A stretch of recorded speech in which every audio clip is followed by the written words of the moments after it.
State motoring સેલની ટીમે સગ્રામપુરામાંથી 2 pistol કારતીસ સાથે આરોપીની કરી ધરપકડ। સુરત શહેરના નામચીન ગુનેગાર અને 5 વર્ષ અગાઉ હત્યામાં માર્યા ગયેલા વસીમ બિલ્લાનું નામ ફરી એકવાર ચર્ચામાં આવ્યું છે। બન્યું એવું છે કે સ્ટેટ મોટરિંગ સેલની ટીમે શહેરના સગ્રામપુરા વિસ્તારમાંથી એક આરોપીની ધરપકડ કરી છે અને તેની પાસેથી 2 પિસ્તલ તથા કારતીસ સહિતના હથિયારો કબજે કરવામાં આવ્યા છે।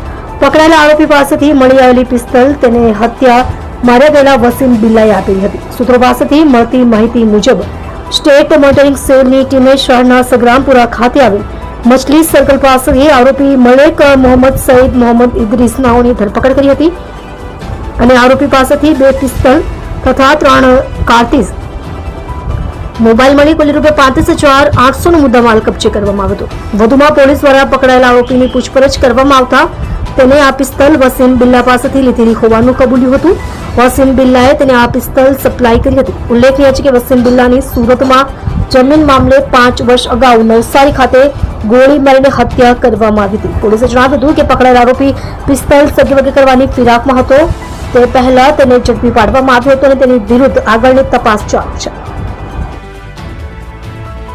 તમે જોઈ રહ્યા છો ગુજરાત સમ્રાટ news channel, chief editor Bhavesh પાટીલની સાથે।